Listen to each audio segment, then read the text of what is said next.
their friend was best friends with Mark, and so we would go down to we all lived in the dorms for like, I lived in the same dorms as Mark Turner for 2 years.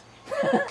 And he was, through friends of a friend, became my friend, and I would see him at lunch. We would meet up at his room and go down to dinner. Different group, 3 or 4 people, and he was like the nicest guy. He was kind of like a surfer, surfer like Berklee, California kid, Southern California.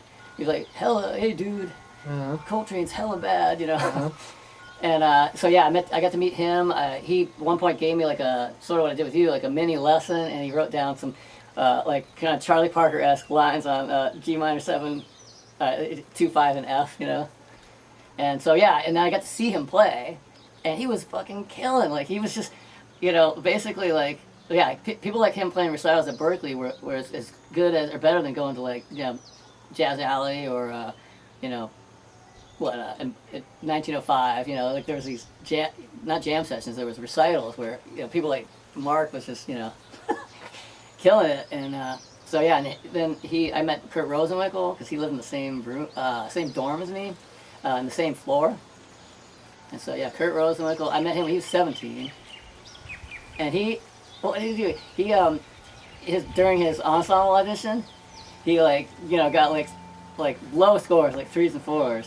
And but he was so good that the bass player that was during the audition was a part-time teacher and a professor in Boston, and that guy asked him for his number after. So I thought that was a great irony that Berklee rates this guy low, but the pro, he's getting gigs from his. Interesting. Yeah, they're sometimes out of touch, I guess, with whether someone's good. Yeah. So, but anyway, those 2 guys were, I think, the people that.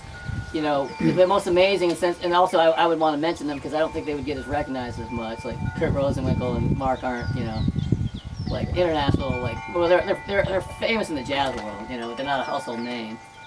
But then like Susan Tedeschi, she lived on the same floor as me. Oh wow! and yeah, it's funny because I didn't really know what she did because, me and my friends like Joe Travers and Derek Sivers and these guys, we were all doing as many recitals as we could, and Susan wasn't. Like, so I knew her because there wasn't many girls in the dorms, and she, lived on the 5th floor, and I'd walk around the halls at night, just out of boredom, circle the dorm. It was like a circle. Yeah, so anyways, I knew who she was just because I knew her, but I didn't know she sang, didn't know if she was any good. And it's amazing to think that she's doing so well. And Paula Cole, I don't know if you know who she is.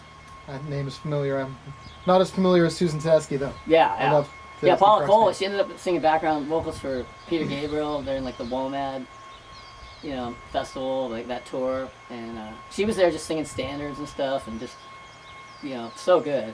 Nice. And Layla Hathaway was there. Oh wow. Yeah, Layla. Yeah, I would see her. They would do recitals like weekly, and so I get to see like Layla Hathaway sing like probably for like a one whole school year, like probably at least once a week.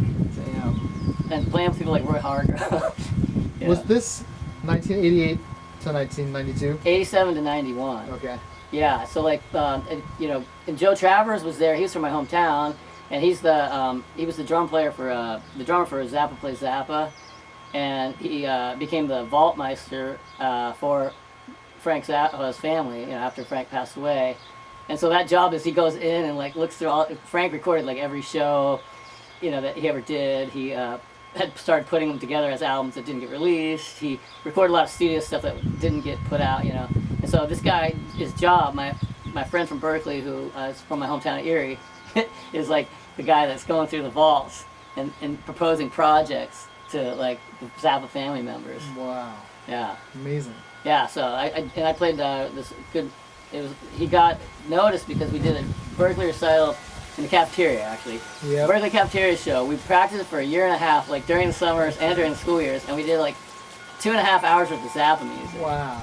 And like I'd rehearsed with him literally like for a year and a half before, weekly in the the shed in the practice rooms, the ensemble rooms at Berklee, and then we would practice in the summertime in Erie, and we played gigs together. And then we got back, we did a whole other year of that, and we did this Zappa recital, and it was well attended, and the videotape from that got sent to Mike Keneally, who gave it to Dweezil, and that's how Joe got the gig with Frank Zappa.